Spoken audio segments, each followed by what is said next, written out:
ಹೋರಾಟ ಇನ್ನೂ ಯಶಸ್ವಿಯಾಗಲಿ ಅಂತ ಹಾರೈಸ್ತಾ ಈ ಒಂದು ಹೋರಾಟ ಆದಷ್ಟು ಬೇಗ ಫಲಶ್ರುತಿಯನ್ನು ನೀಡಲಿ ಅಂತ ಹೇಳ್ತಾ ಚಿದಾನಂದಗೌಡರಿಗೆ ಮತ್ತೊಮ್ಮೆ ನನ್ನ ಧನ್ಯವಾದಗಳನ್ನು ಮತ್ತೆ ಅಭಿನಂದನೆಗಳನ್ನು ಸಲ್ಲಿಸ್ತಾ ನನ್ನ ಮಾತುಗಳನ್ನು ಮುಗಿಸ್ತಾ ಇದ್ದೇನೆ. ಧನ್ಯವಾದಗಳು. 5 ಪಕ್ಷಗಳು ಸೇರಿ ಜನತಾದಳ ಆಗಿ ಆ ಜನತಾದಳದ ವತಿಯಿಂದ 8 ತಿಂಗಳು ಈ ದೇಶದ ಪ್ರಧಾನಮಂತ್ರಿ ಆಗಿದ್ರು. ರೈತರ ಬಗ್ಗೆ ಅತ್ಯಂತ ಕಳಕಳಿ ಇರ್ತಕ್ಕಂಥ ವ್ಯಕ್ತಿ ಅವರು. ಆ ವ್ಯಕ್ತಿಯ ಜಯಂತಿಯನ್ನ ಹೆಂಗ್ ನೆಹರೂಜಿ ಜಯಂತಿಯನ್ನ ಮಕ್ಕಳ ದಿನಾಚರಣೆ ಅಂತ ಆಚರಣೆ ಮಾಡ್ತಾರಲ್ಲ, ಆ ರೀತಿ ಬೇರೆ ಬೇರೆ ಜಯಂತಿಯನ್ನ ಆಚರಣೆ ಮಾಡೋ ರೀತಿಯಲ್ಲೇ ಈ ಜಯಂತಿ ರೈತ ದಿನಾಚರಣೆಯನ್ನು ಆಚರಣೆ ಮಾಡಬೇಕು ಅಂತ ಸರ್ಕಾರ ಘೋಷಣೆ ಮಾಡ್ತದೆ. ಬುದ್ಧ ಜಯಂತಿ, ಕನಕದಾಸ್ ಜಯಂತಿ, ವಾಲ್ಮೀಕಿ ಜಯಂತಿ, ಈ ಜಯಂತಿಗಳನ್ನು ನಾವು ಕೇಳಿದ್ದೇವೆ. ಈ ಎಲ್ಲಾ ಜಯಂತಿಗಳಿಗೆ ಕರ್ನಾಟಕ ಸರ್ಕಾರ, ಕೆಲವು ಭಾರತ ಸರ್ಕಾರ ಒಂದೊಂದು ಜಯಂತಿ ಆಚರಣೆ ಮಾಡಬೇಕು ಅಂತ ಆಯಾ ತಾಲೂಕು ಆಫೀಸಿಗೆ, ಆಯಾ ಇಲಾಖೆಗೆ 25,000 30,000 ರೂಪಾಯಿ ಗ್ರಾಂಟ್ ಅನ್ನು ಕೊಡ್ಬೇಕು. ಇಷ್ಟು ವರ್ಷದಿಂದ ಆಚರಣೆ ಮಾಡತಕ್ಕಂತ ಈ ರೈತ ದಿನಾಚರಣೆಗೆ ಸರ್ಕಾರದಿಂದ ಯಾವ ನೆರವು ಕೂಡ ಇಲ್ಲ. ಹೆಸರಿಗೆ ಒಂದು ರೈತ ದಿನಾಚರಣೆ. ಇದನ್ನ ಶಾಲೆಗಳಲ್ಲಿ, ಕಾಲೇಜುಗಳಲ್ಲಿ, ಸರ್ಕಾರಿ ಆಫೀಸುಗಳಲ್ಲಿ ಅಧಿಕೃತವಾಗಿ ಇದನ್ನ ರೈತ ದಿನಾಚರಣೆ ಆಚರಣೆ ಮಾಡಿದ್ರೆ ರೈತನ ಸಂಕಷ್ಟ ಏನು, ರೈತನ ಬದುಕು ಯಾವ ರೀತಿ ಇರಬೇಕು, ಇದು ಎಲ್ಲರಿಗೂ ಗೊತ್ತಾಗ್ತಿತ್ತು. ಇದನ್ನು ಮಾಡದೆ ಸರ್ಕಾರ ಏನ್ ಮಾಡ್ತಾ ಐತಿ ಅಂದ್ರೆ ರೈತ ದಿನಾಚರಣೆ ಆಚರಣೆ ಅಂತ ಹೇಳಿ ಕ್ಯಾಲೆಂಡರ್ನಲ್ಲಿ ಒಂದು ಪ್ರಿಂಟ್ ಆಗಿರ್ತದೆ. ಬೆಂಗಳೂರು ಪ್ರೆಸ್ನಲ್ಲಿ ಆಗಿರ್ತದೆ, ವಿಧಾನಸೌಧದಿಂದ ಬರುವಂತ ಕ್ಯಾಲೆಂಡರ್ನಲ್ಲಿ ಅದು ಪ್ರಿಂಟ್ ಆಗಿರ್ತದೆ. ಇದಿಷ್ಟೇ ಮಾಡ್ತಾ ಇರ್ತಕ್ಕಂಥದ್ದು. ಇದರಿಂದ ಏನು ಪ್ರಯೋಜನ ಇಲ್ಲ. ಇದ್ರ ಜೊತೆಗೆ ಸರ್ಕಾರ ಮುಖ್ಯೋದ್ಯತವನ್ನು ವಹಿಸಿ ಈ ರೈತ ದಿನಾಚರಣೆಗೆ ಅತ್ಯಂತ ಪ್ರಾಮುಖ್ಯ ಸ್ಥಾನವನ್ನು ಕೊಡಬೇಕು. ಅದರ ಮುಖಾಂತರ ಕಾರ್ಯಕ್ರಮಗಳು ನಡೆಯಬೇಕು. ಇದು ನೆನಪು ರೈತರಿಗೆ, ಮುಂದಿನ ಪೀಳಿಗೆಗೆ ಆಗಬೇಕು. ರೈತರ ಮಕ್ಕಳಿಗೆ, ಈ ಸಾಫ್ಟ್ವೇರ್ ಇಂಜಿನಿಯರ್ಸಿಗೆ, ಮೆಡಿಕಲ್ ಓದುವಂತವರಿಗೆ, ಇಂಜಿನಿಯರ್ಸಿಗೆ, ಈ ಆಕಾಶದಲ್ಲಿ ಹಾರಬೇಕು ಅಂತ ಉಪಗ್ರಹಗಳನ್ನು ಹಾರಾಟ ಮಾಡೋಂಥವರಿಗೆ ರೈತರ ಸಮಸ್ಯೆಗಳು ಕೂಡ ಅರ್ಥವಾಗಲಿ. ಈ ದೃಷ್ಟಿಯಿಂದ ರೈತ ದಿನಾಚರಣೆಯನ್ನು ಆಚರಣೆ ಮಾಡಬೇಕು. ಎರಡನೇದಾಗಿ ನಮ್ದು ಒತ್ತಾಯ, ಈ ಸರ್ಕಲ್, ಇದು ಪುರಸಭೆ ಸರ್ಕಲ್ ಅಂತ ಕರಿತೇವೆ, ಈ ಸರ್ಕಲ್ ರೈತರ ಸರ್ಕಲ್ ಅಂತ ಆಗಿದೆ. ಇನ್ನು ಯಾವ ಕಾಲಕ್ಕಾದ್ರೂ ನೀವ್ಯಾರಾದ್ರೂ ಎಲ್ಲಿದ್ದೀರಿ ಅಂದ್ರೆ ರೈತರ ಸರ್ಕಲ್ನಾಗ ಇದ್ದೇವೆ ಅಂತ ಹೇಳಬೇಕು. ನಾವು ಅದನ್ನ ನನ್ನ ಮಗನಿಗೆ ನಾನು ಹೆಸರಿಟ್ಟ ಮೇಲೆ ಮಂದಿ ಎಲ್ಲ ಕರೀತಾರೆ. ಅದಕ್ಕಾಗಿ ನಾವು ಯಾರೂ ಸಂಕೋಚ ಇಲ್ಲದೆ ಈ ಸರ್ಕಲ್ಲು ಇನ್ನು ಮುಂದೆ ರೈತ ಸರ್ಕಲ್ಲು ಇವತ್ತು ನಾಮಕರಣ ಮಾಡಿದ್ದೇವೆ.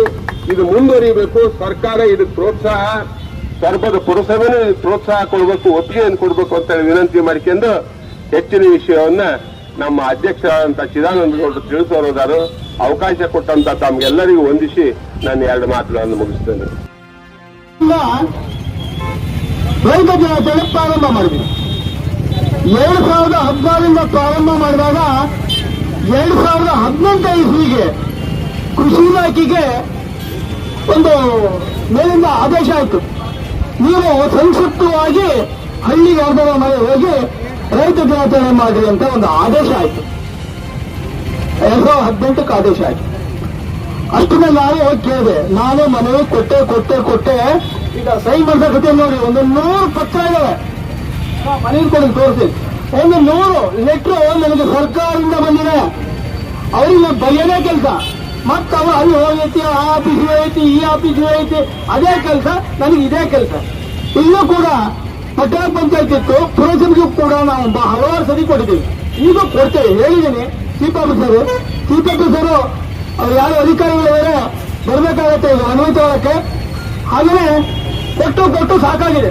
ನಾನು ಹೇಳೋದು, ಎಲ್ಲ ರೈತರ ಮಕ್ಕಳ MLAಗಳು, ಎಲ್ಲ ರೈತರ ಮಕ್ಕಳ MP ಗಳು, ಎಲ್ಲ ರೈತರ ಮಕ್ಕಳ ಅಧಿಕಾರಿಗಳು. ಆದರೆ ರೈತರು ಮಾಡ್ತಿದ್ದಾರೆ 32 ದಿನಾಚರಣೆಯನ್ನ ಮಾಡ್ತಾ ಇದ್ದಾರೆ, ಜಯಂತಿಗಳನ್ನ ಮಾಡ್ತಾ ಇದ್ದಾರೆ.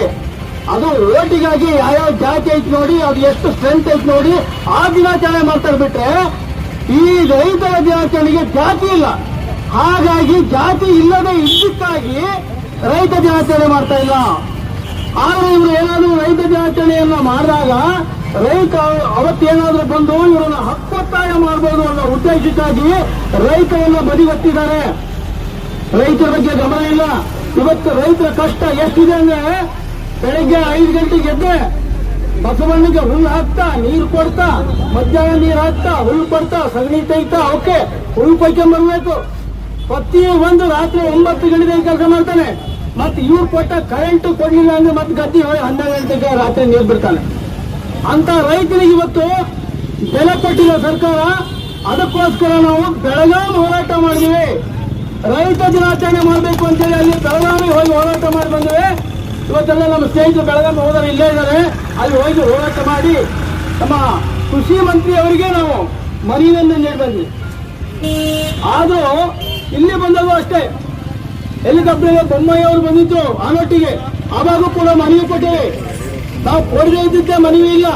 ಆದ್ರೆ ಇಲ್ಲಿ ಮುಂದಿನ ಸಾರಿ ಅವರಿಗೆ ಘೋಷಣೆ ಮಾಡದೇ ಇದ್ದಲ್ಲಿ ನಾವು ಇಲ್ಲಿಂದ ಉಗ್ರ ಹೋರಾಟವನ್ನು ಮಾಡ್ತೀವಿ. ಓರಿ ಹಿಡ್ಕೊಂಡು ನಾವು ಬೆಂಗಳೂರಿಗೆ ಅಧಿವೇಶನ ನೀಡಬೇಕಾದ್ರೆ ಹೋಗ್ತೀವಿ. ಯಾಕೆಂದ್ರೆ ಹಂಗ್ ಮಾಡುವಾಗ ಆಗಲ್ಲ. ಇವತ್ತು ನಿಜ ಹೇಳ್ಬೇಕು ಅಂತಂದ್ರೆ ನಾವು ಇವತ್ತು ಸ್ವಾತಂತ್ರ್ಯ ದಿನಾಚರಣೆ ಈಸೂರಿಗೆ ಹೋಗ್ತೀವಿ.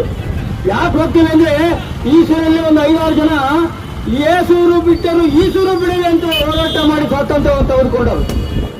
ಹಾಗಾಗಿ ನಾವು ಏನೇ ಮಾಡಿದ್ರು ರೈತ ದಿನಾಚರಣೆ ಬಿಡಲ್ಲ ಅಂತ ಈ ಸೋಮನಾಥ್ ತಾಲೂಕಿನಿಂದ ನಾವು ಒಂದು ದೊಡ್ಡ ಧರಣಿ ಮಾಡೋಕ್ಕೆ ವ್ಯವಸ್ಥೆ ಮಾಡಿಕೊಡ್ತಾ ಇದ್ದೀವಿ. ಹಾಗಾಗಿ ನಾವು ದಯವಿಟ್ಟು ಇವತ್ತು ಎಲ್ಲರೂ ಬಂದು ಸಹಕರಿಸಿದ್ರೆ ಇಲ್ಲಿ ಸೊರಬದಿಂದ ಫಸ್ಟ್ಗೆ ಮೊದಲಿಗೆ ಅರೆಬತ್ತಲೆ ಹೋರಾಟ ಮಾಡಿದ್ದೇನೆ. ಫಸ್ಟ್ಗೆ ಹೋರಿ ಹಬ್ಬ ಬೇಕು ಅಂತ ಅಲ್ಲಿ DC ಆಫೀಸ್. ಆದ್ರೆ ಇಲ್ಲಿ ಬಂದಿರೋ ಜನ ನೋಡಿ ತುಂಬಾನೇ ಖುಷಿ ಆಯ್ತು. ಹಾಗಾಗಿ ಜಾನಪದ ಕ್ರೀಡೆ ಉಳಿಬೇಕು, ರೈತರ ದಿನಾಚರಣೆ ಶಾಶ್ವತವಾಗಿ ಇರಬೇಕು ಅಂತ ಹೇಳಿ ಈ ಸರ್ಕಲ್ ಅಲ್ಲಿ ರೈತ ಸರ್ಕಲ್ ಅಂತ ಹೇಳಿ ಮಾಡಬೇಕು ಅಂತ ಹೇಳಿ ಎಲ್ಲ ಹಲವಾರು ವ್ಯಕ್ತಿಗಳು ಸಹಕಾರವನ್ನ ನೀಡಬೇಕು ಇದಕ್ಕೆ.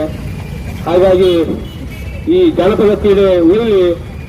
ನಿನ್ನ ಮುಂದಿನ ಸರಿಯಲ್ಲಿ ಅತಿ ಹೆಚ್ಚಿನ ರೈತರು ನಾನು ಕೇಳಿದೆ, ಬೈಕ್ ಅನಾಹುತ ಆಗ್ತವೆ, ಆಮೇಲೆ ಹೆಲಿಕಾಪ್ಟರ್ ಬೀಳ್ತವೆ, ಟ್ರೈನ್ ಬೀಳ್ತವೆ, ಕಾರ್ ಬೀಳ್ತವೆ, ಆಕ್ಸಿಡೆಂಟ್ ಆಗ್ತವೆ, ಅವೆಲ್ಲ ಬಂದ್ ಮಾಡ್ರಿ, ನಮ್ಮ ಹಬ್ಬನೂ ಬಂದ್ ಮಾಡ್ರಿ. ಹಾಗೆ ಇನ್ನೊಂದು ಮಾತು ಹೇಳ್ತಾ ಇದ್ದೀನಿ. ನಾವು ಮೊದಲಿಂದ ಕೇಳ್ಕೊ ಬಂದಿದ್ದು ಏನಂತಂದ್ರೆ 10 ಎಕರೆ ಜಮೀನಲ್ಲಿ ಕ್ರೀಡಾಂಗಣ ಕೊಡಿ, ನಮಗೆ ಕ್ರೀಡಾಂಗಣ ಮಾಡಿ. ಅವತ್ತಿಂದ ಕೇಳ್ತಾ ಬರ್ತಾ ಇದ್ದೀವಿ. ಇವತ್ತು ಕ್ರಿಕೆಟ್ ಆಡಕ್ಕೆ 700-800 ಕೋಟಿ ರೂಪಾಯಿ ಖರ್ಚು ಮಾಡಿ ಕ್ರೀಡಾಂಗಣ ಮಾಡಿ ವ್ಯವಸ್ಥೆ ಮಾಡ್ತಾ ಇದ್ದಾರೆ.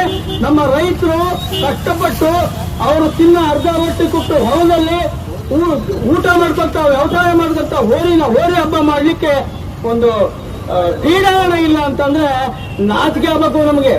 ಯಾಕೆಂತಂದ್ರೆ ಕ್ರೀಡಾಂಗಣ ಮಾಡಿದಾಗ ನಮ್ಮ ಯಾರಿಗೂ ತೊಂದರೆ ಆಗಲ್ಲ. ನಮ್ಗೆ ನೀವು AC ಗಾಳಿ ಮತ್ತೊಂದು ಬೇಡ, ಮಣ್ಣಿನ ಕ್ಲೀನ ಮಾಡಿ ಒಂದು ಕಾಲುವೆ ಕೊಟ್ಟರೆ ಸಾಕು. 8 ಅಡಿ ಕಾಲುವೆ ನಮ್ಗೆ, ನಾವು ಮಣ್ಣಿಂದೀವ, ನಾವು ಆ ತರ ಮಾಡಿಕೊಟ್ರೆ ಸಾಕು. ಅಷ್ಟು ಮಾಡಕ್ಕಾಗುತ್ತೆ ನಿಮ್ಮ ಯೋಗ್ಯತೆಗೆ ಅಂತ ತಮ್ಮಲ್ಲಿ ಕೇಳಬೇಕಾಗಿದೆ.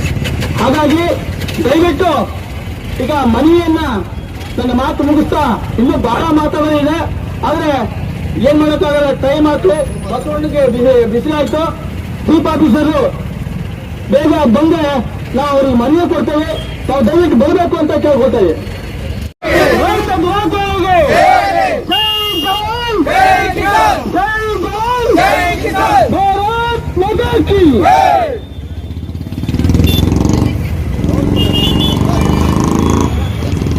ಈ ದಿನ ಡಿಸೆಂಬರ್ 23 ರೈತ ದಿನಾಚರಣೆಗಾಗಿ ಬಂದಿರತಕ್ಕಂಥ ಮೊದಲಿಗೆ ನಮ್ಮ ಪೂಜ್ಯ ದೇವರಾದ ಬಸವಣ್ಣನಿಗೆ ಶಿರಷ್ಟಾಂಗ ನಮಸ್ಕಾರ ಮಾಡ್ತಾ, ಹಾಗೆಯೇ ಆ ಮಾಲೀಕರಿಗೆ ನಿಜವಾಗ್ಲೂ ಅವರಿಗೂ ಒಂದು ನಮಸ್ಕಾರ ಕೊಡ್ತಾ ಇದ್ದೇನೆ. ಯಾಕೆಂದ್ರೆ ಆ ಮಾಲೀಕರಿಗೆ ಮೊದಲು ನಾವು ನಮಸ್ಕಾರ ಮಾಡಬೇಕಾಗಿದೆ. ಹಾಗೆಯೇ ಇವತ್ತಿನ ಕಾರ್ಯಕ್ರಮಕ್ಕೆ ಬಂದಿರತಕ್ಕಂಥ ಪ್ರಭಾಕರ್ ನಾಯ್ಕರೇ, ಶಿವಾಜಿ ಅವರೇ, ಸಮಿತಿಯ ನಾಗಪ್ಪರೇ, ಹಾಗೆ ನಮ್ಮ ಚೌಕಪ್ಪರು ಬಂದಿದ್ದಾರೆ, ತಿಪ್ಪಣ್ಣ ಬಂದಿದ್ದಾರೆ, ಹಾಗೆಯೇ ಗುರುಶಾಂತ್ ಅವರು ಬಂದಿದ್ದಾರೆ, ಹಾಗೆ ನಮ್ಮ ಮಾಲೀಕರಾಗಿದ್ದ ಲಿಂಗರಾಜ್ ಅವರು, ಕಿರಣ್ ಅವರು, ಹಾಗೆಯೇ ಧರ್ಮಪ್ಪನವರು, ಹಾಗೆಯೇ ನಮ್ಮ ಪ್ರಧಾನ ಕಾರ್ಯದರ್ಶಿಯಾಗಿದ್ದ ಷಣ್ಮುಖಣ್ಣವರು, ಹಾಗೆ ಎಲ್ಲರಿಗೂ ಆಮೇಲೆ ನಮ್ಮ ಕ್ಯಾಪ್ಟನ್ ಇದ್ದಾರೆ, ನಮ್ಮ ನಾಗರಾಜ್ ಅವರು, ಹಾಗೆ ಎಲ್ಲರ ಹೆಸರು